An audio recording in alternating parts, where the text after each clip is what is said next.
इस वीडियो में हम डॉक्टर केसी ना 7 क्लास का बीजीय व्यंजक चैप्टर जो है उसका 5 का एक पूरा क्वेश्चन देखेंगे। हमने पीछे इंट्रोडक्शन देखा था और साथ ही में 2 क्वेश्चन भी बनाए थे। तो हेलो दोस्तों, स्वागत है मेरे चैनल आर के सोल्यूशन। मेरे चैनल को सब्सक्राइब नहीं किया तो सब्सक्राइब कर लीजिएगा, बेल आइकन प्रेस भी कर दीजिएगा ताकि मेरे आने वाले वीडियो का नोटिफिकेशन सबसे पहले आप तक पहुँच जाए। तो यहाँ पर हम लोग तीसरा क्वेश्चन देखते हैं।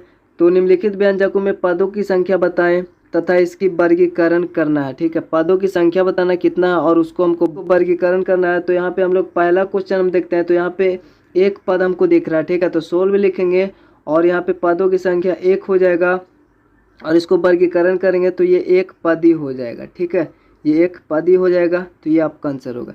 दूसरा नंबर क्वेश्चन है कि आपका ये दिया हुआ तो देखेंगे एक पद है ये और एक पद ये। हम पीछे सब कुछ बता चुके हैं कि जो पद होता है वो प्लस माइनस से अलग होगा। ठीक है, तो यहाँ पे एक पद ये हुआ, एक पद ये हुआ।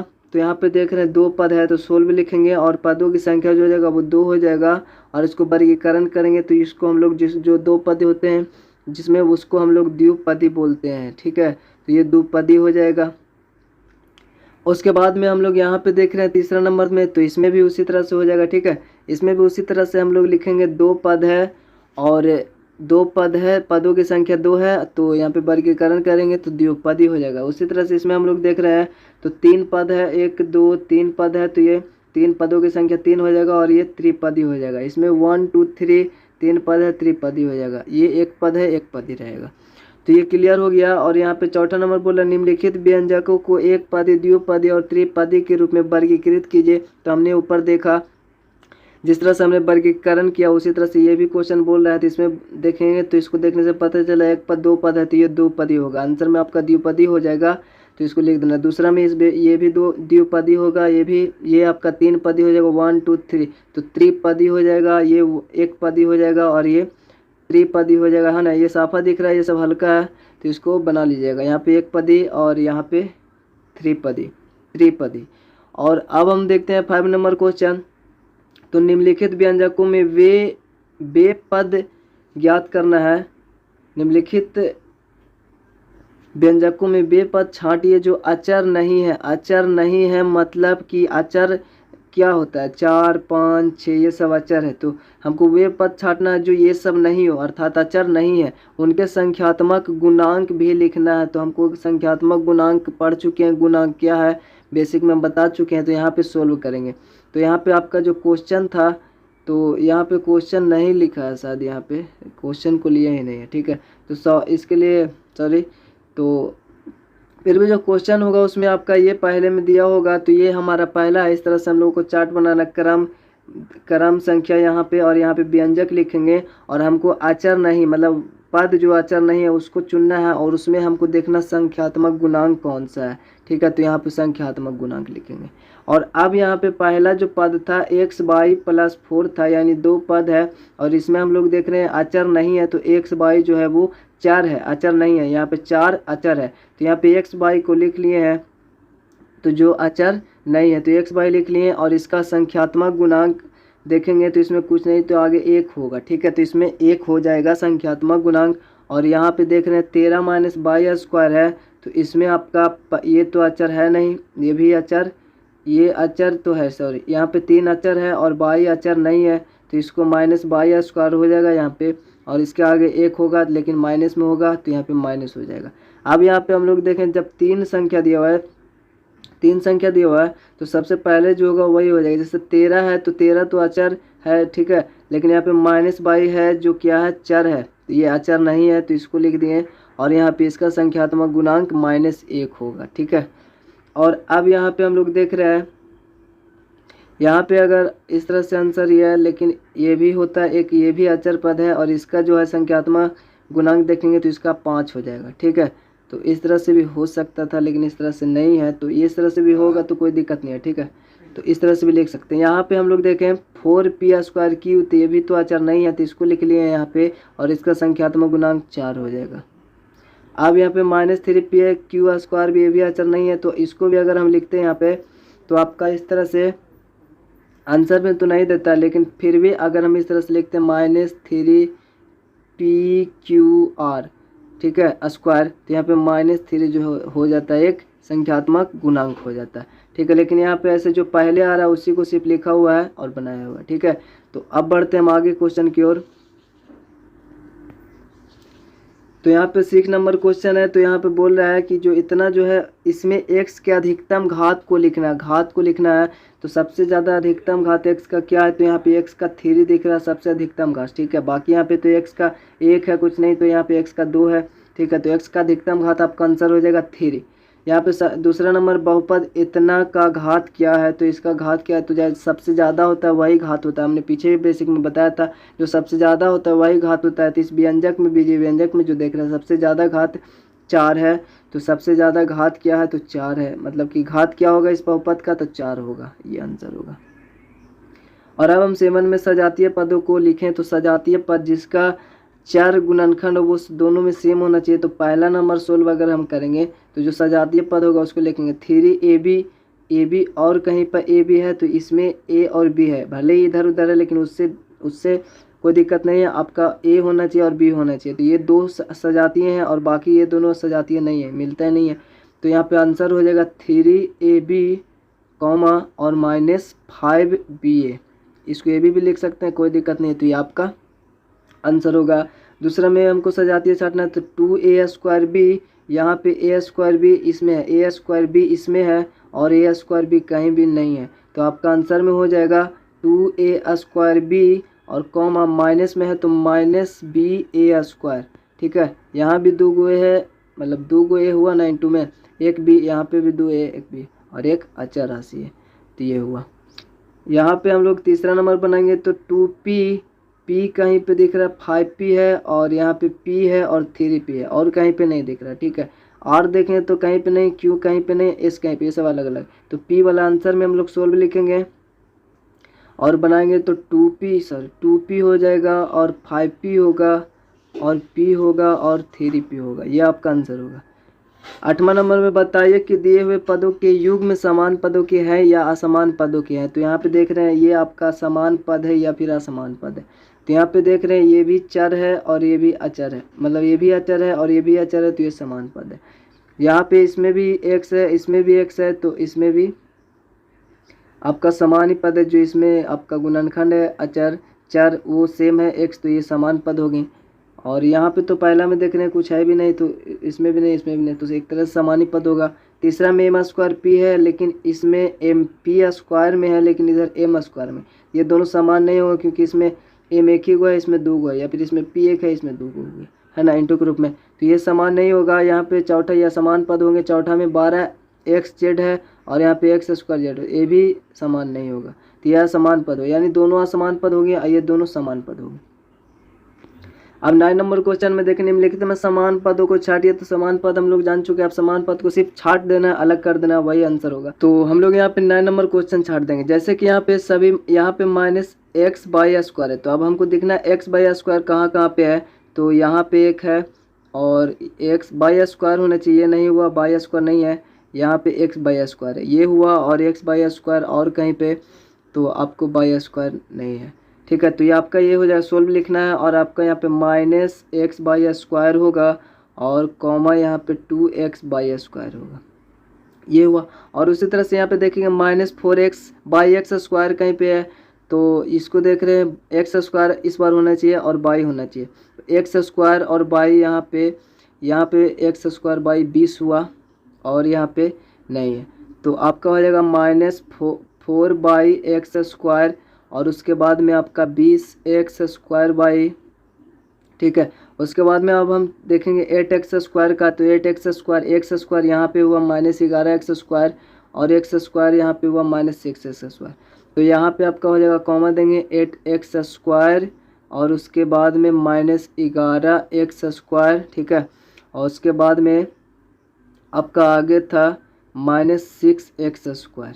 अब यहाँ पे x², अब 7y देख रहे हैं यहाँ पे बच्चे हुआ, तो 7y और कहीं पे है, तो 7y यहाँ पे एक y है। ठीक है, तो y होगा 7y और एक y। ठीक है, उसके बाद बच्चा सिर्फ x वाले, तो यहाँ पे x वाले तो -100x, x यहाँ पे दिख रहा है, एक यहाँ पे दिख रहा है 3x। ठीक है, तो यहाँ पे हो जाएगा -100x और आपका हो जाएगा यहाँ पे 3x उसके बाद बच्चा यहाँ पे -11x/, और यहाँ पे है x/, बाकी ख़त्म हो गया। तो यानी लिख देंगे -11x/, और कॉमा यहाँ पे 2x/, ठीक है। तो इसी तरह से आपका ये आंसर हो गया। इस तरह से हमको सजाना है, मतलब इस तरह से छाड़ देना है। दूसरा नंबर में उसी तरह से सेम उसी तरह से आपको सजाना है और बना लेना, ठीक है। तो जैसे 10 PQ है तो यहाँ पे हम लोग PQ खोजेंगे, तो ये है, फिर PQ खोजेंगे, PQ आपका यहाँ पे दिख रहा है PQ, ठीक है। और PQ का मतलब सिर्फ PQ, एक PQ ही है, एक PQ, यहाँ पे PQ तो है लेकिन दो है, ठीक है, स्क्वायर में। तो यहाँ पे PQ और कहीं पे देख लेते हैं, तो PQ आपका एक यहाँ पे है QP या PQ, ठीक है, एक यहाँ पे हुआ और अब नहीं है तो इसको अलग लिख देना, ठीक है। फिर यहाँ पे 7P खोजेंगे, P सिर्फ P चाहिए तो P वाले खोजेंगे, तो यहाँ पे P वाले सिर्फ ये है, ये मिला, एक बड़ा लंबा संख्या है लेकिन P मिल गया, ठीक है। यहाँ पे इसी तरह से P वही है, सिर्फ उतना उसको लिखना है। तो इसी तरह से खोजना है 8Q, तो सिर्फ Q वाले जाति को खोजेंगे और उसको लिख देंगे। तो इस तरह से हमको सजाना है, ठीक है। अब 10 नंबर क्वेश्चन है, 1 निम्नलिखित व्यंजकों में पदों को संख्यात्मक गुणांकों जो अचर ना हो की पहचान कीजिए, ठीक है। यानी हमको संख्यात्मक गुणांकों जो निम्नलिखित व्यंजक दिया उसमें से हमको संख्यात्मक गुणांक को लिखना है, ठीक है, और उस पद में से जो अचर ना हो उसको पहचान कर कर। तो इस टाइप से क्वेश्चन बोल रहा है, तो यहाँ पे सोल्व लिखेंगे, और पहला में हमारा ये टर्म है, यहाँ पे क्रम संख्या, यहाँ पे व्यंजक होगा, यहाँ पे वो पद लिखेंगे, जैसा कि जो बोले अचर नहीं है तो अचर नहीं वाले पद लिखेंगे, और यहाँ पे संख्यात्मक गुणांक में बोला है तो वो लिखेंगे, ठीक है। तो इतना सारे वहाँ पे बोल रहा है तो हमको यहाँ इतना पहचान करना है, ठीक है, इतना पहचान। यहाँ पे पहला नंबर में, तो पहला नंबर में ये व्यंजक है 5 - t², तो 5 - t² लिख लिया। उसके बाद में पद लिखना है, तो पद यहाँ पे होगा, अचर नहीं है तो अचर ये नहीं है, क्योंकि 5 अचर है और वो 4 में आ जाएगा, तो यहाँ पे ये हो गया। अब इसका संख्यात्मक गुणांक तो यहाँ पे -3 ही होगा, संख्यात्मक गुणांक पीछे हम बता चुके हैं। दूसरा नंबर में उसी तरह से आपका ये लिखेंगे, और इसमें पद कौन कौन अचर नहीं है, तो x हुआ, 2x/, और 3y, तीनों अचर नहीं है, तीनों लिख लें। इसका संख्यात्मक गुणांक कुछ नहीं तो 1 है, और इसमें आपका 2 दिख रहा होगा तो 2 है, इसमें 3 है तो 3 है। उसी तरह से आपका तीसरा नंबर में आपका 10m है और इतना n है, तो यहाँ पे लिखेंगे 100m है, 100m, और प्लस में आपका 1000n है, तो 1000n लिखेंगे, ठीक है। यहाँ पे 1000n लिख लेंगे, 1000n लिख लेंगे। और उसके बाद में यहाँ पे हमको लिख देना है पद, तो यहाँ पे एक होगा 100m और एक होगा 1000n, और उसके बाद में हमको यहाँ पे लिखना है संख्यात्मक गुणनखंड, तो इसमें 100 हो जाएगा और एक हो जाएगा 1000, ठीक है, 1000 हो जाएगा। तो इस तरह से बनाना है। तो इसी तरह से तीसरा हो गया। चौथा में हम लोग देख रहे हैं, तो यहाँ पे ये व्यंजक में लिख देना है, इसमें ये एक पद हुआ, एक पद हुआ, ये दोनों अचर पद हुए। इसका अगर संख्यात्मक गुणनखंड देखेंगे 1.2 होगा, और इसमें -0.8 होगा। इसमें आपका पद होगा, इसमें व्यंजक हो गया, इसमें एक ही पद है तो यही पद होगा। इसमें आपका संख्यात्मक जो गुणांक होगा वो होगा 3.14 होगा, ठीक है। इसमें आपका देखेंगे तो इसका चौथा नंबर में ये आपस में गुना हो जाएगा 12, फिर प्लस में 2 भी, क्योंकि इसका मतलब होता है गुना, और इससे भी गुना होगा, इससे भी गुना होगा, ठीक है। दोनों में के लिए दोनों में घेरा हुआ है तो दोनों से गुना होगा, 12 + 2 भी हो जाएगा। तो 12 एक व्यंजक है और +2 भी एक व्यंजक बन जाएगा। 12 एक अचर नहीं वाला पद है और 2 भी एक चर पद है, तो मतलब अचर नहीं वाले पद है दोनों। तो उसमें से 2 एक संख्यात्मक गुणांक दोनों हो जाएगा, ठीक है, दोनों में संख्यात्मक गुणांक हो जाएगा। ये हमारा व्यंजक हुआ, ये हमारा 2 पद हो गया, 12 2 भी करके। यहाँ पे 2 संख्यात्मक गुणांक, यहाँ पे 2 संख्यात्मक गुणांक होंगे, ठीक है। तो ये ऐसे करके बनाना है इसको। अब हम यहाँ पे 11 नंबर क्वेश्चन में वे पद पहचानिए जिनमें बाई स्क्वायर है, ठीक है। जिसमें बाई स्क्वायर होगा उसको हमको पहचानना है, और फिर इनमें बाई स्क्वायर का गुणांक लिखना है। हम बताया था गुणांक जिसका पूछेगा, जैसे बाई स्क्वायर का पूछ रहा है तो उसको छोड़ देंगे, बाकी जो होगा, बाकी जो बचा वो उसका गुणांक हो जाएगा, ठीक है। तो यहाँ पे इस तरह से दिया हुआ है, और बी में भी सेम है तो उसी तरह से, लेकिन इसमें बोला बे पद पहचानिए जिसमें x है, और बे पद पहचाना जिसमें x रहेगा उसको पद देखना है, उसी को छांटना है, और फिर उनमें से x का गुणांक, मतलब x को छोड़कर जो बाकी बचेगा वो उसका x का गुणांक हो जाएगा, ठीक है। तो हम पहला नंबर बनाएंगे, सिर्फ a बनाएंगे, आपको b बनाना है। तो यहाँ पे व्यंजक आपका पहले में ये दिया हुआ है, ठीक है, 8 - बाई x/² पहले में वहाँ पे दिया हुआ है तो उसको लिख लिया है। और उसके बाद में गुणांक बाई स्क्वायर वाला पद, तो ये है हमारा बाई स्क्वायर वाला पद, तो ये हुआ। और इसका बाई स्क्वायर का अब x का इसमें पूछ रहा है गुणांक, माइनस बाई स्क्वायर का गुणांक पूछ रहा है, ठीक है। तो बाई स्क्वायर का गुणांक जो होगा वो ये इसको छोड़कर जो बचा वो होगा -x, यहाँ पे हो गया, ठीक है। यहाँ पे ये पद है तो इसमें बाई स्क्वायर वाला पद ये है तो इसको अलग कर लिए। फिर इसमें बाई स्क्वायर का एक गुणांक पूछ रहा है ऊपर, तो यहाँ पे 5 बच गया तो 5 हो गया। यहाँ पे इतना सारे पद है, यहाँ पे बाई स्क्वायर वाले सिर्फ माइनस ये हुआ -15 हुआ x, और यहाँ पे 7 बाई स्क्वायर है। तो ये दो पद में बाई स्क्वायर का पूछ रहा है तो यहाँ पे -15x होगा, क्योंकि जो बचा वो बाई स्क्वायर का पूछ रहा है तो ये 7 हो जाएगा। ठीक है, तो इसी तरह से आपको बनाना है। फिर अगला आप यहाँ पे 3 पद हुआ, 3 ही पद थे, तो उसमें भी इसमें भी पूछ रहा है कि आपका x जिसमें x है उसको पहचानेंगे। जैसे ये x वाले इसको अलग लिख देंगे, व्यंजक हो या टोटल। ठीक है, क्रम संख्या 1 लिखना है। x आपका ये पद x वाले पद में लिख देना। उसके बाद यहाँ पे x का पूछ रहा है गुणांक तो बाई स्क्वायर हो जाएगा। ठीक है, इसमें x वाले पद में क्या है, सिर्फ यही एक पद हुआ तो इसको लिखना है। इसका गुणांक पूछेगा तो कुछ नहीं तो 1 होगा। ठीक है, इसमें ये है और ये दोनों है तो इसका गुणांक 1 हो जाएगा और इसका गुणांक बाई हो जाएगा, बाई बचेगा। इसमें आपका ये है तो इसमें बाई स्क्वायर गुणांक बच जाएगा। तो इस तरह से बना लेना है। और अब हम यहाँ पे निम्नलिखित व्यंजकों में पदों और उनके गुणनखंडों को छाटिए। पदों और उनके गुणनखंडों को पेड़ आरेख द्वारा भी दर्शाएं।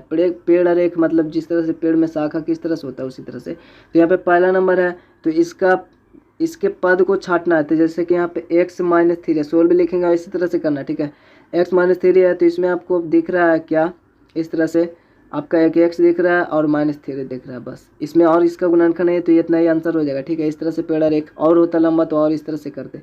ठीक है, और होता तो और इस तरह से करते। जैसे कि यहाँ पे दिख रहा है 3 तो इसको लिखेंगे सोल्व लिखने के बाद। अब यहाँ पे देखेंगे तो इसको 3, यहाँ पे 1 है, x है और फिर x स्क्वायर है। अब यहाँ पे x स्क्वायर को भी फिर से यहाँ पे गुणनखंड करेंगे, यहाँ पे x और x होगा। तो इस तरह से आपका ये आंसर होगा। ठीक है, अब यहाँ पे तीसरा में है तो इसको लिखना है 5x बाई स्क्वायर सोल्व लिखने के बाद, और उसके बाद में यहाँ से 7x स्क्वायर बाई। अब इसको देख रहे हैं ये दो पद है तो इसमें आपका मिल जाएगा 5x स्क्वायर है। ठीक है, यहाँ पे इसमें दो चीज़ है, एक 5x स्क्वायर है और यहाँ पे 5x बाई स्क्वायर है और एक आपका 7x स्क्वायर बाई है।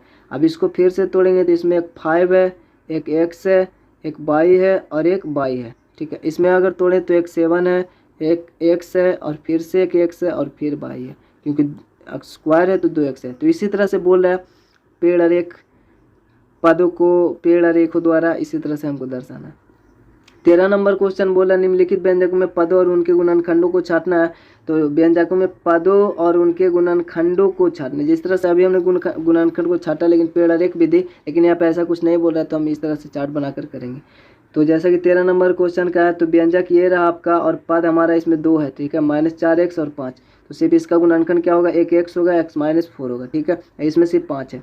उसी तरह से दूसरा नंबर व्यंजक ये हुआ, पद ये हुआ, एक ये पद हुआ, एक ये पद हुआ, इसमें एक गुणनखंड एक x बाई हुआ, एक x हुआ। ठीक है, यहाँ पे आपका 3 हुआ और बाई और बाई होगा, डबल बाई होगा क्योंकि स्क्वायर है। तो यहाँ पे आपका ये दो पद हैं, एक x बाई, एक 2x स्क्वायर बाई स्क्वायर। इसमें x बाई गुणनखंड हुआ, इसमें 2 और x और बाई होगा। ठीक है, तो इस तरह से आपको छाटना है। तो इस तरह से यहाँ पे 1.2 a भी हुआ, -2.4 भी है। ठीक है, यहाँ पे प्लस में 3.6 a है। 3 पद है, 1 2 3 पद है तो 1 पद 2 पद 3 पद, ये माइनस में इसलिए यहाँ पे माइनस लिखेंगे। और इसमें देखेंगे 1.2 एक गुणनखंड है, इसका a भी गुणनखंड है और b भी गुणनखंड है। इसमें -2.4 गुणनखंड हुआ और यहाँ पे b गुणनखंड हुआ, यहाँ पे 3.6 है। ठीक है, तो इस तरह से हो गया। यहाँ पे इसमें आपका ये पद व्यंजक रहा तो इसमें 2 पद है, एक 3/4 x और एक हुआ 1/4। इसमें गुणनखंड एक 3/4 हुआ और एक x हुआ, इसमें सिर्फ 1/4 हुआ। तो इस तरह से आंसर होगा। तो वीडियो यहाँ पे समाप्त हो जाता है और आपको यहीं पे वीडियो को एंड कर देते हैं और मिलता है आपसे अगले वीडियो में। चैनल को सब्सक्राइब नहीं तो सब्सक्राइब कर दिया, लाइक कमेंट शेयर कर दिया। तो चलिए तब तक ले जय हिंद, जय भारत।